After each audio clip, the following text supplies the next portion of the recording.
2026 के प्रथम दिन में नए वर्ष की शुरुआत शंकर जी को चढ़े हुए एक लोटे के जल को पीकर प्रारंभ करी है, तुम्हारी जिंदगी सार्थक हो जाए। नए वर्ष की शुरुआत शिव से चालू करिए। नए वर्ष की शुरुआत भगवान शंकर को एक लोटा जल समर्पित कर कर, नए वर्ष की शुरुआत भगवान शंकर का गुणगान कर कर, नए वर्ष की शुरुआत भगवान का स्मरण कर कर, नए वर्ष की शुरुआत भगवत भजन कर कर, वहां से प्रारंभ करें तो नूतन वर्ष।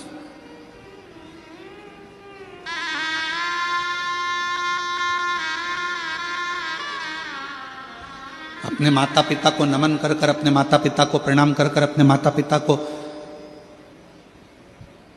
कुछ अच्छा उपहार देकर, अपने माता पिता को नमन कर कर अगर आप नूतन वर्ष की शुरुआत करते हैं तो आपकी जिंदगी सार्थक होती है। एक संकल्प नए वर्ष से प्रारंभ करो कि अपनी जिंदगी की जितनी भी बुराइयां हैं, अपने जीवन में जितने भी बुराइयां आई हुई हैं, जितनी बुरी आदतें आई हुई हैं, इन सब बुराइयों को, इन बुरी आदतों को हम हटाएंगे। इन बुरी आदतों को, इन बुराइयों को हम अपने पास नहीं रखेंगे। पुष्प एक बेलपत्र में रखकर नंदीश्वर के पास में बैठकर श्री शिवाय नमस्तुभ्यम बोलकर अशोक सुंदरी वाली जगह पर स्पर्श कराकर भगवान शंकर पर सातों फूल के साथ बेलपत्री की डंडी अशोक सुंदरी की साइड हो, ऐसा स्मरण करते हुए शिव को समर्पित कर दे। वही बेलपत्री 5 बार नमः शिवाय या पंचाक्षर मंत्र, षडाक्षर मंत्र या श्री शिवाय नमस्तुभ्यम बोलकर वही बेलपत्री 3 प्रदोष, 4 प्रदोष, 5 प्रदोष, 2 प्रदोष, जितने प्रदोष आप चढ़ा रहे हैं प्रदोष काल में, वो बेलपत्री लाकर अपने कक्ष में, अपने पूजन वाले स्थान पर रखते जाओ। एक बेलपत्री एक प्रदोष पर लाओगे, अगला प्रदोष आएगा, कितना अंतर पड़ता है आपके भाग्य बदलने में, आपको खुद मालूम पड़ जाएगा कि आपकी किस्मत कैसे बदल गई। मेहनत आपको करना है, श्रम आपको करना है, आपको लगाना है, और बेलपत्री और कनेर का पुष्प शिव को चढ़ा चालू करो। प्रदोष चढ़ाना। कह दे कि तुम्हारी जिंदगी में दुख ही दुख है, जब कोई कह दे तुम्हारे जीवन में कष्ट ही कष्ट है, तब एक काम चालू करो, शिव की आराधना। तब एक काम चालू करो, भगवान शंकर की आराधना। 3 चीजें अपना लो। पहले नंबर पर शिव जी के मंदिर में एक लोटा जल चढ़ाना। दूसरे नंबर पर अगर प्रदोष के दिन मंदिर में दिया लगा सकते हो तो ठीक है, नहीं तो एक कनेर का फूल पीला वाला, देखा है आप लोगों ने? जम के बोलो जरा। पीले कलर का कनेर का फूल एक प्रदोष के दिन, प्रदोष काल के समय पर अगर दीप लगा सको तो ठीक है, नहीं तो एक कनेर का फूल पीले कलर का शिव जी के अशोक सुंदरी का स्पर्श। अशोक सुंदरी वाली जगह मालूम है ना आप लोगों? मध्य भाग में जो एक मोटी सी लाइन होती है वो अशोक सुंदरी का स्थान होता है। जहां पर शिवलिंग रखा हुआ है ये पार्वती जी का हस्त कमल। शिवलिंग के ऊपर जो कलश में से एक एक बूंद पानी गिरता है वो शंकर जी की 5 लड़कियां, जया, विषहरा, शामली बारी, दौतली, देव। शिव जी के 6ठे नंबर की लड़की अशोक सुंदरी मध्य भाग में। जब एक कनेर का फूल प्रदोष के दिन, प्रदोष काल में अशोक सुंदरी वाली जगह पर स्पर्श कराकर शिव जी को समर्पित करना। 3 क्रम है, अगर बन सके तो करो। पहला एक लोटा जल चढ़ाना। दूसरे नंबर पर अगर बहुत ज्यादा तकलीफ की जिंदगी चल रही हो, बहुत कष्टमय जीवन चल रहा हो और सब ने कह दिया कि तुम्हारी किस्मत में तो धक्के ही लिखे हैं, केवल आप धक्के ही खाओगे, तो एक कनेर का पुष्प प्रदोष के दिन, प्रदोष काल में अशोक सुंदरी का स्पर्श कराकर शिवलिंग पर चढ़ाओ। पुकारो। पार्वती जी के भाग्य में लिखा था कि इनको जो पति मिलेगा वो नग्न वेशधारी मिलेगा, जटाजूड़ वाला मिलेगा, भस्म रमाने वाला मिलेगा, पर उन्होंने, पार्वती जी ने शिव जी की आराधना करना प्रारंभ करी। और जब भगवान शंकर की आराधना करना प्रारंभ करी तो भगवान शंकर ही उनको पति के रूप में मिल गए। और जब स्वयं देव अधिदेव महादेव हमारे भाग्य में अगर आ जाते हैं तो बाकी के भाग्य की सारी रेखाएं अपने आप सीधी हो जाती हैं। सब रेखा शिव को पुकारो।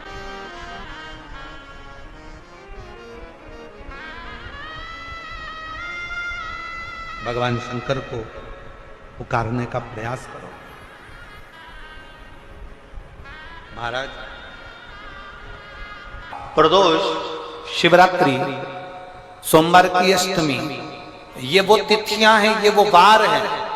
अगर कोई भूल से भी शंकर भगवान के शिवलिंग का निर्माण करता है या अपने घर में रखे हुए शिवलिंग पर शमी पत्र को समर्पित कर देता है तो जिंदगी में उसका बाल बांका हो ही नहीं सकता है। प्रदोष के शमी पत्र में बल होता है। प्रदोष के शमी पत्र में तकलीफ है, दुख की जिंदगी चल रही है। कोई परिवार में बेटे हैं, बहुएं हैं, बेटियां हैं, सब प्रयास कर रहे हैं कि मुझे कोई अच्छा जॉब मिल जाए, मैं उन्नति की सीढ़ी पर चढ़ जाऊं, मैं बहुत आगे बढ़ जाऊं। और बेटा बेटी बहुएं अगर आगे नहीं बढ़ पा रही है तो शिव महापुराण की कथा कहती है कि एक कार्य करिएगा। एक बेलपत्र लीजिए और 7 चावल के दाने इस बेलपत्र के मध्य वाली पत्ती पर रख लीजिए। जो बेटा बेटी बहुत प्रयास कर रहे हों, बहुत कंपटीशन एग्जाम दे रहे हों, बहुत मेहनत कर रहे हों और उसके बाद भी बहुओं का, बेटियों का, बेटों का अगर कहीं जॉब नहीं लग रहा और कहीं सिलेक्शन हो ही नहीं रहा और बहुत हार चुके हैं, तब एक बेलपत्र 7 चावल के दाने मध्य पत्ती पर 7 चावल के दाने, एक घिसे हुए चंदन की गोली, पीला चंदन को घिसकर उसकी एक गोली बनाए। एक गोली गोल कर शिवपिंडी जैसी, शिवलिंग जैसी गोली बनाकर उस चावल के दाने पर रख लो। एक स्थान पर रखकर घर के अंदर ही उसका पूजन कर लो। और पूजन करना है वही जो आप घर में सामग्री, आपके रोली, चावल, मोली, हल्दी, उससे पूजन कर दिए से आरती कर ऐसी कैसी ही बेलपत्र अशोक सुंदरी वाली जगह पर, थोड़ा समझिएगा, अशोक सुंदरी वाली जगह मतलब जहां से पानी बह रहा है उस और इस डंडी को रखना और ऐसी कैसी पत्ती अशोक सुंदरी वाली जगह पर रख दीजिए। ये किसी भी प्रदोष के दिन एक बार केवल करना है और अपने मन की कामना कर उसको रखकर बाबा को घी का 2 दिया लगाकर आ जाना है। मेरा भोलेनाथ आपका हाथ पकड़कर आपको कंपटीशन एग्जाम में विजय दिलाएगा। पर मेहनत करना नहीं छोड़ना, परिश्रम करना नहीं छोड़ना, संघर्ष करना मत छोड़ना। अपनी मेहनत को 4 गुना करना है, अपने परिश्रम को 4 गुना करना है। एक चंदन, पीले चंदन की एक शिवलिंग जैसी आकृति, छोटा सा शिवलिंग जैसा भाग रखकर घर में उसका पूजन कर घी का दिया से आरती लगाकर बाबा की आराधना कर दिल से कामना कर बाबा से वो ले जाकर ऐसे कैसा ही पत्ता अशोक सुंदरी वाली जगह, अशोक सुंदरी की जगह जानते हो, ये जो जगह है, ये जो जगह दिख रही है, मेरा निवेदन है चैनल वालों से थोड़ा उसको दिखाने का प्रयास करें। ये जो जगह, इस बेलपत्र को, इस बेलपत्र की डंडी पानी बहते समय, बेलपत्र की डंडी है वो पानी बहने के स्थान पर हो, उसको रख दीजिए। 2 घी के दिए लगाकर, और घी के दिए का स्मरण करें, दोनों दिए गोल बत्ती के नहीं होंगे, दोनों दिए लंबी बत्ती के नहीं होंगे। जो 2 दिए आप लगाएंगे, एक गोल बत्ती का होगा, एक लंबी बत्ती का होगा। गोल बत्ती क्या बोलते हैं यहाँ पर? फूल बत्ती, यहाँ फूल बत्ती बोलते हैं। तो गोल बत्ती मतलब फूल बत्ती, और लंबी बत्ती, लंबी वाली बत्ती। 2 दिए लगाना है, एक जगत जननी का, एक बाबा विश्वनाथ का। दोनों दिए आप रखकर बाबा को प्रार्थना कर दिल से आइए, मेरा शंकर आपकी कामना पूर्ण करेगा। और पत्र व्यासपीठ पर जरूर आए। शिव की पूजन करते थे, जरासंध भी शिव की पूजन करते थे। ऐसा नहीं कि पांडव शंकर की पूजन नहीं करते थे, पांडव भी शिव की पूजन करते थे। ऐसा नहीं कि कौरव शिव की पूजन नहीं करते थे, कौरव भी शिव की पूजन करते थे। जब तो भीम, जरासंध और दुर्योधन ये तीनों शंकर की आराधना करने गए, तीनों शिव तत्व को पाने के लिए गए। कितना बलवान! शंकर भगवान पर जल चढ़ाया, उठाया, आचमन करा। शिव पे जल चढ़ाया, उठाया, आचमन करा। इसके सिवाय ना अन्न खाना, ना फल खाना, न कुछ प्राप्त करना। जरासंध, दुर्योधन और भीम तीनों मित्र थे प्रबल। बैठ गए शिव की आराधना में, शिव को जल चढ़ाते थे, आचमन करते थे।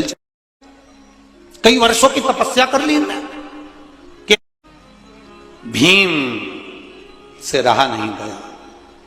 भीम ने कह दिया मुझे बहुत भूख लग रही है जरासंध, दुर्योधन मुझे भूख लग रही है। दुर्योधन कहने लगा तू तो बड़ा भूखा व्यक्ति है, तुझे बड़ी भूख लगती है, हम शंकर भगवान को चढ़ा हुआ केवल चरणामत लेंगे, इसके सिवा कुछ नहीं लेंगे, तेरी मर्जी पड़े जहां चले जा। अब इन दोनों ने चरणामत लेना प्रारंभ करा। भीम उठे, फल खाने चले गए और इतने में शंकर भगवान प्रकट हो गए और शिव जी प्रकट होकर बोले मांगो तुमको क्या चाहिए, क्या दूं मैं तुमको। जरासंध और दुर्योधन ने दोनों ने कहा हमको 20-20 हजार हाथी का बल दे दीजिए।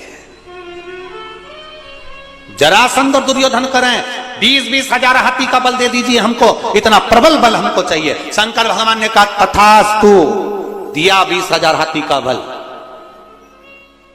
अब इनको अभिमान आ गया, भीम के पास आए और आते से कहते हैं कितना भूखमरा है बताओ, हमको वर मिल गया और इसको कुछ नहीं मिला, खाने के चक्कर में रह गया। भीम ने केला फल सब छोड़ दिया, शंकर जी की आराधना करने चले गया। शिव जी प्रसन्न नहीं हुए। क्यों? शंकर भगवान को मालूम है ये इनसे ज्यादा चतुर है, ये वर मांगेगा। पर ये अगर मैंने दुर्योधन और जरासंध को 20 हजार हाथी का बल दिया है तो शिव जी जानते हैं ये 40 हजार से कम नहीं मांगेगा। बहुत विद्वत्ता होती है, बड़े बेटे में और छोटे बेटे में बहुत अंतर होता है। बड़ा लड़का कभी भी मम्मी पापा से इतना पैसा नहीं मांगता है कि पापा मुझे इतना देना, बस मांगेगा तो थोड़ा बहुत 5,000 दे दो, 500 रुपए दे दो, 200 रुपए दे दो। और छोटा इतना खोटा होता है ना, वो जब भी आएगा तो मम्मी के पास जाएगा, पापा के पास बाद में। भगवान शंकर भीम के सामने आए ही नहीं, पहुंचे ही नहीं। शंकर भगवान को मालूम था ये बहुत चतुर है। एक बार मैं छुप गया था इस भीम से जाकर, पांडव जब केदारनाथ आए मैं जाकर छुप गया, ये मुझे पहचान गया। ना मुझे युधिष्ठिर पहचाना, ना मुझे अर्जुन पहचाना, न नकुल न सहदेव पहचाने, मैं नंदी के रूप में था। इसने इतनी चतुरता करी कि एक पर्वत पर पांव वहां रखा, दूसरे पर्वत पर पांव वहां रखा, और क्या कहे सारे पशुओं को दौड़ाओ मेरे नीचे से, इधर से निकालो। सारे पशु निकल गए। शंकर भगवान के मैं नंदी के रूप में इसके नीचे से तो नहीं निकलूंगा। शंकर भगवान गए नहीं, इसने पहचान लिया। युधिष्ठिर ने कहा कहां भाग रहे हो भीम? भीम के मैं शंकर जी को पहचान गया। शंकर जी आगे और भीम पीछे, नंदी बनकर। आखिरी में नहीं बना तो शंकर भगवान नंदी के रूप में गुफा में प्रवेश कर गए। जैसे ही गुफा में घुसे, नंदी के ऊपर, शंकर भगवान के ऊपर कूद पड़ा भीम, और कूदा तो नंदी की जो पीठ का अग्रभाग था वो पकड़ाई में आ गया। शंकर भगवान सब अंदर, नंदी की अग्रभाग पीठ आज भी केदारनाथ जी में वो पीठ जो भीम ने पकड़ी थी वो केदारेश्वर के रूप में विराजमान है, आज भी है। आज भगवान कहे नहीं जाऊंगा मैं, ये ज्यादा मांग लेगा। भगवान नहीं गए।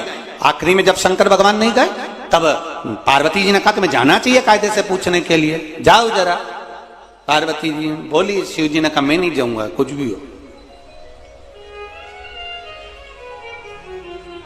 नहीं जाएंगे। इनके पास जाएंगे और सीधी सीधी बात है, सांप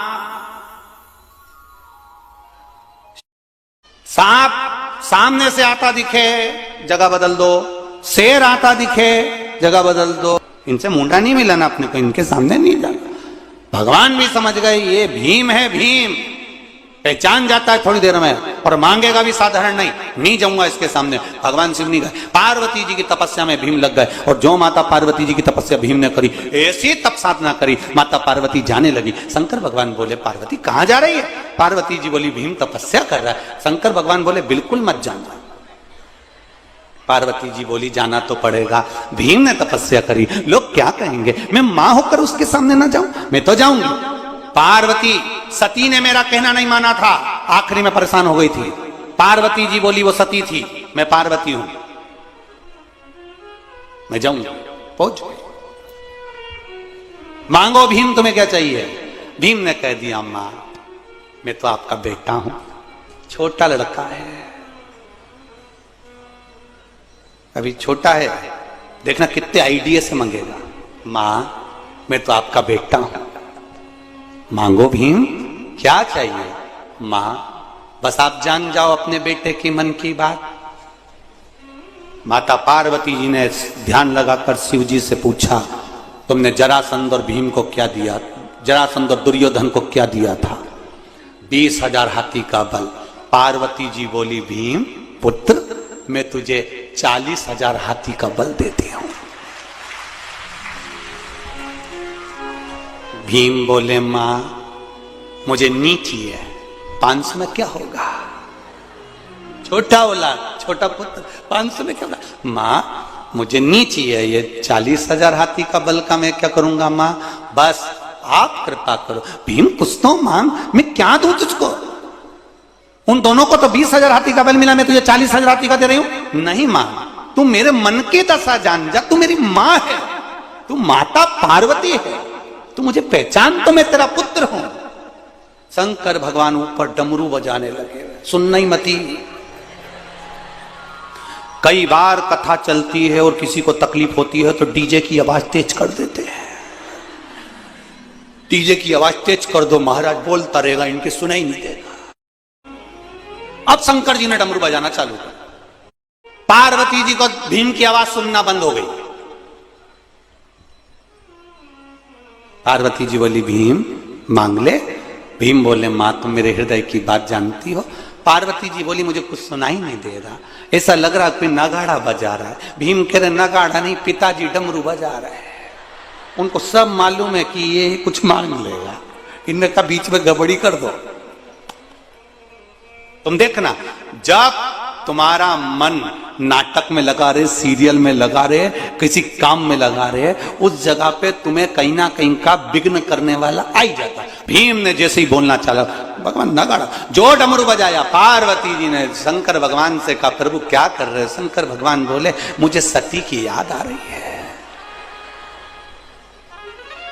पार्वती जी बोली थोड़ा सा डमरू धीमा कर लो ना।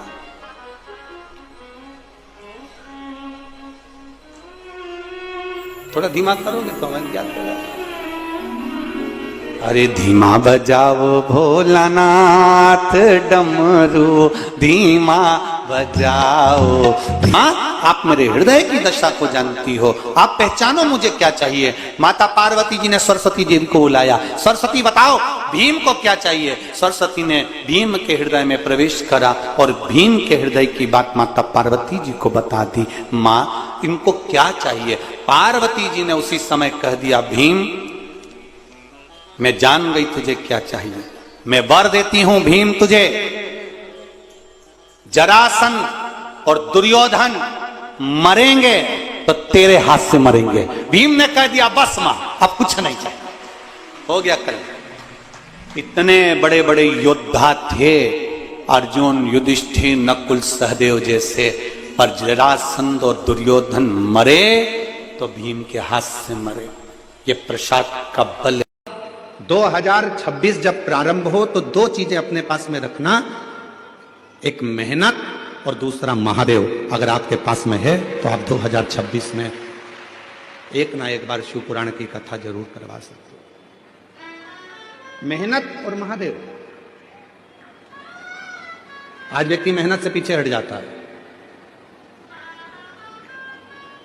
शिव महापुराण की कथा कहती है दुनिया में ऐसा कोई कुर्सी नहीं, ऐसा कोई सिंहासन नहीं, ऐसा कोई पद नहीं जिस पे तुम नहीं बैठ सकते।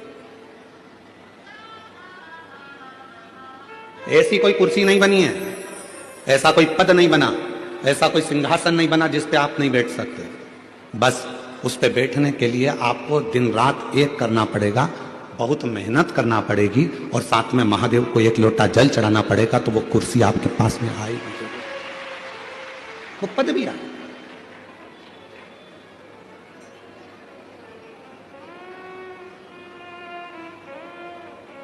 एक लाइन है, जो डर गया जम के बोलो, उमर गया। मेहनत से क्या डरना, विद्याध्ययन से क्या डरना, परिश्रम से क्या डरना?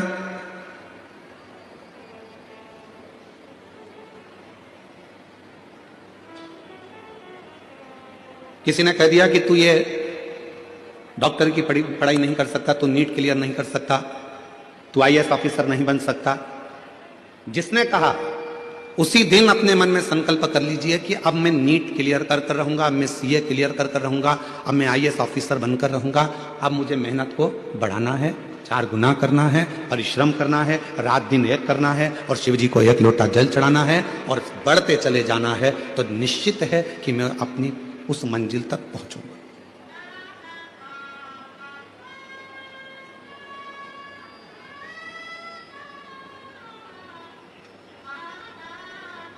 शिवपुराण करती क्या है? शिव महापुराण का कार्य क्या है? जो होश में है शिवपुराण उसमें जोश भरती है।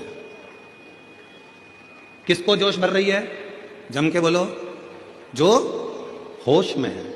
शिवपुराण क्या करती है? जो होश में है उसको जोश भरती है। होश कैसा? कई लोग होते हैं नशे में रहते हैं, उनको होश ही नहीं रहता। कोई धन के नशे में है, कोई सत्ता के नशे में है, कोई वैभव के नशे में है, कोई अपनी वाणी के नशे में है, कोई अपनी काया के नशे में है, कोई अहंकार के नशे में इतना चूर रहता है कि उसमें फिर होश नहीं रहता, उसमें होश नहीं रहता। इतना नशे में डूबा रहता है कि वो होश खो बैठता है, उसके अंदर होश नहीं रहता।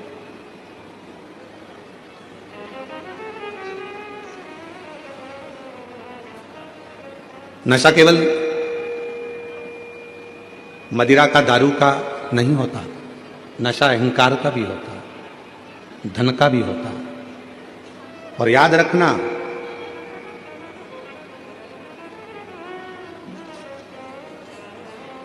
पानी में डूबोगे तो बचने के सार हैं। पानी में डूबोगे तो बच भी सकते हो, पर याद रखना दारू की प्याली में डूबोगे तो जिंदगी में कभी नहीं बच पाओगे।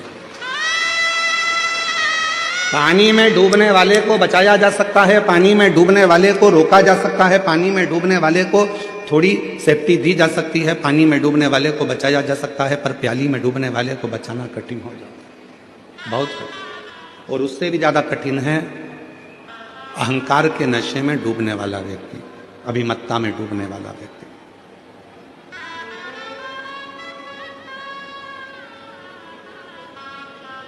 हमारे यहाँ तो कितनी सुंदर भाषा में कहा कि कोई भाग्य से, कोई किस्मत से ये शिव महापुराण की कथा अपने नगर में, अपने गांव में, अपने शहर में। प्रदोष काल का दीप, प्रदोष काल की आराधना, प्रदोष काल की साधना और प्रदोष काल में परमात्मा का लिया गया नाम हमारे करोड़ों करोड़ों करोड़ों करोड़ों पुण्य को प्रबल कर देता है और हमारे पाप को छिन्न कर देता है। हमारे पाप,